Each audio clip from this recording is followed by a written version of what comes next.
All right. The reading that I would like to discuss with you guys is the reading about identities. And I think identities is a very important reading because it talks about all the things that people don't really want to talk about, or it helps us recognize the root of all equality and bodies and all of those things like that. Because when I find myself writing about any subject in humanities, I tend to use identities as much as as much as I need to. Um, so, to be honest with you, the first two paragraphs in the chapter are significant to me because it kind of kind of offers a platform of identity for people in almost any situation. I know it says that people are, you're going to go out to a party and you're going to see these people and they're all going to be of different gender, different sexuality, and everything.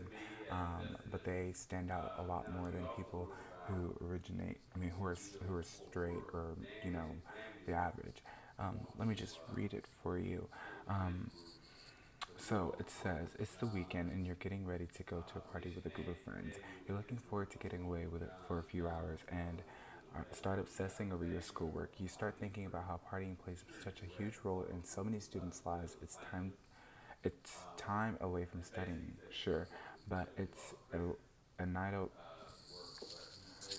It's also a kind of event that stirs up anticipation that is so energizing, whether on campus or at a nightclub or at someone else's house. Partying and explicitly with about bodily pleasure, dancing, drinking and eating, displaying and expressing desire, and watching others do the same, of course, flirting and sexual suspense, feeling the music pulse, letting go and losing control for a while. It's all a part of the intense gratification of partying that you want to experience. But you start wondering more about this idea of bodily pleasure and possibilities as you reflect on whom you do and don't expect to see tonight. How do different groups of people display their bodies? Whose bodies are watched and flirted with, and events are about letting go? They are also a space where only some people can and sometimes are allowed to let go. Others have to be more cautious. Women leave their drinks unattended or who get drunk. Gay men and lesbians who and display their sexuality openly. Fat people who dress in tight, sexy clothes and love dancing. Or racialized minorities who will show up in groups in predominantly white spaces. These bodies are not read in the same way as those who fit certain expectations. Their presence is often results in suspicion, harassment, or even violence. Clearly, you start to recognize different bodies who have different senses of possibility in party spaces. But as you think about where you want to go tonight, maybe a club off campus, you start wondering about how this problem might be about more than simply how you start wondering about how this problem, about how people control or don't control their bodies. How, for instance, do places themselves regulate the bodies that are there? Is there high cover charge just to get in? Is there is there a single genre of music played or a single language spoken, welcoming groups, some groups and not others? Does the majority of the crowd have a connection to a specific institution, workplace, or neighborhood? Is the crowd marked by specific gender, racial, or sexual identities? Could this space, for instance, accommodate in every sense of this word the bodies and pleasures of older people, of people who have mobility issues, or of people who display their religious devotions by what they wear, who blends in and who is made to feel out of place, and with what consequences. In short, you recognize some bodies and pleasures are acknowledged, and some are clearly ignored in locations that purport to be open to all. This raises complex questions. For me, I can personally vouch for this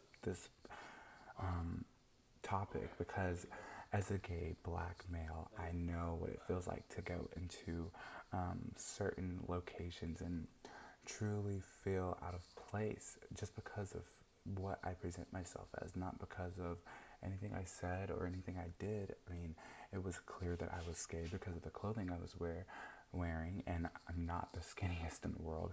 And then, so that kind of relates to tight clothing. And then you have to consider my skin color. So, but it was until I started talking is when people truly became acceptable to who I was. But it's not even just at parties. You can see this at work. You can see this at the store, and people don't really talk about this because it makes them uncomfortable, and it kind of exposes a bit of their privilege whenever they do recognize this, and they don't want to let that go. No one wants to truly let go of their privilege because it's something that gets them to where they are, where it's something that's gotten them to where they are. And I think that's something that we should all kind of get comfortable with letting go of, because it can be the demise of someone else's identity. And I think that um, for from my experiences as a gay black male, I know what it feels like to have my identity be the dictator of what the outcome of most situations of what the outcome of the situations I put myself in. And that goes all the way back to elementary school, growing up in a town where my race, where it's predominantly white people and it's a small country town. Being black was kind of strange. It's not just like, and it's strange to say that being black was strange, but being black was not the norm, although we live in a time where segregation is not a thing or anything like that, but subconsciously and on a very thin layer of society, it is a thing. And that goes through a lot of different identity categories, that there are these thin layers of, um, of segregation, if you may. So,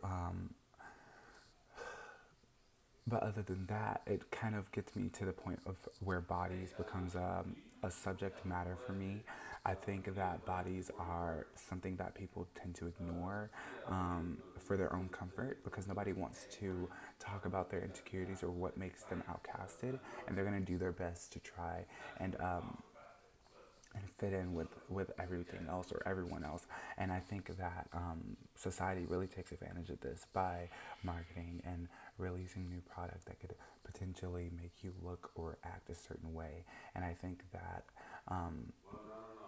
nobody wants, like I said earlier, nobody's going to talk about it because that's going to make them, some people lose their money. Some people are going to start being exposed for being quote unquote racist, sexist, body shaming and all those things like that. So we just keep it under the rug, and then we, allow this social boundary to have control over us when we know that we could easily yield at this and sort of move it into a better place. Um, and some of the questions that I have for you guys or for anyone who's watching this is, how do you think that your body or your identity affects who you are in a certain place?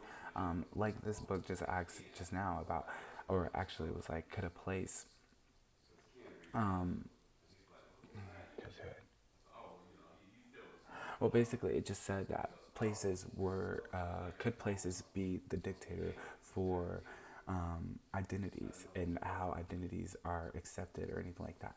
And I truly believe so. I believe that your body, no matter what social limitations there are in that place, can have an effect on how you are presented. And I think that, really how you're presented is how people are perceiving you.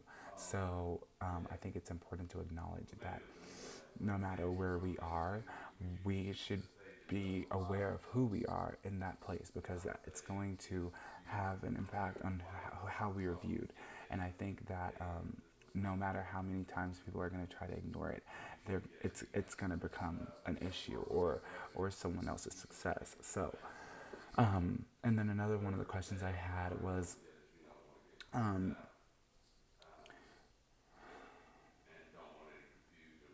sorry. Another one of the questions I had was, how do you think that places can be changed as far as regulations or those limitations that halt people from expressing themselves? How can places be changed to kind of take this out of society? because obviously it's not something that we need. We need to take this away so people can truly feel accepted. Because in this matter, I mean, if we didn't respect handicapped people and didn't have those special sidewalks or anything like that, or special parking, then they wouldn't be able to even get an opportunity to even go shop. Um, so that's an example of how how society socially accepts those people and allows those people to have those opportunities. But like, how can society truly eliminate this social limitation, to allow everyone to get an opportunity, and make it mostly on personality opposed to identity? um, yeah, so that's pretty much it. Thank you so much for watching.